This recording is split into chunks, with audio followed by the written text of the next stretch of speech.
So it's going to start with me talking about the Cyclops. So I'm Odysseus, but I'm kind of narrating it, and so it'll flip-flop to Addie when Cyclops speaks.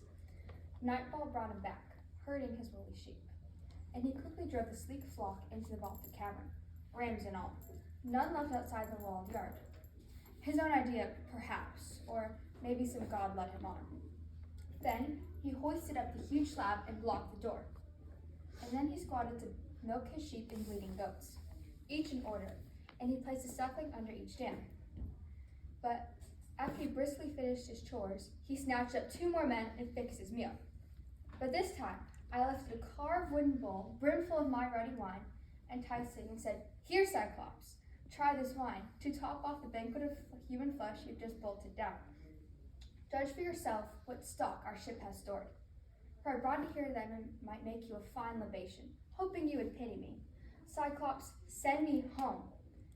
"But your rages are insufferable, you barbarian!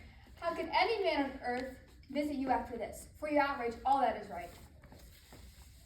At that, he seized the bowl and tossed it off, and the heady wine pleased him immensely. "More," he demanded a second bowl. "Hearty helping, and tell me your name now quickly, so I can give my guest a gift to warm his heart. Our fields yield the Cyclops powerful, full-bodied wine, and the rain from Zeus filled its strength. But this is nectar, and Broisha, this flows from heaven." So he declared. So I poured him another fiery bowl. 3 bowls I brimmed, and 3 he drank down to the last drop. The fool. But then, so when the wine was swirling around his brain, I approached my host with a cordial, winning word, and said, "Cyclops, you asked the name that I am known by, and I will tell you. But you must give me a guest gift as you have promised." "Nobody, that's my name. So my mother and father call me, and all my friends." But he boomed back at me from his ruthless heart. "Nobody? I'll eat nobody, last of all his friends. I'll eat the others first. That's my gift to you."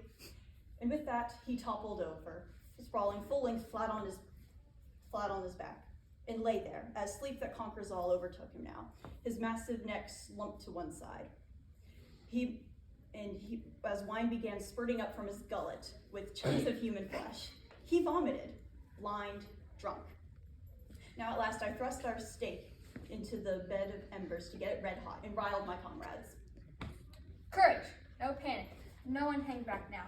And as green as it was, the glow, terrific, yes. I dragged it from the flames as my men clustered around, as some god breathed enormous courage through us all, and we hoisted high the olive stake, the stabbing point straight in the monster's eye. And they rammed it hard, and I bored my weight on it from above. As a shipwright bears the shipwright's beam of the shipwright's jill, that men below, whipping the strap back and forth, whirled the drill, never stopping, going faster and faster. So I bored it into the monster's eye, and we seized our olive stake and stabbed it straight into the eye of the monster.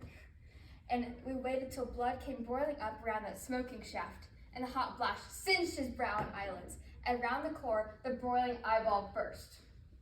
Its crackling roots blazed and hissed as a blacksmith plunges a glowing axe or adze into an ice-cold bath, and its metal screeches steam as its temper hardens. That's the iron's strength.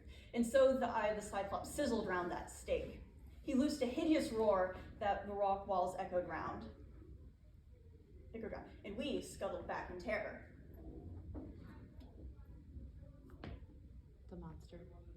The monster wrenched the spike from his eye, and out it came with a red geyser of blood.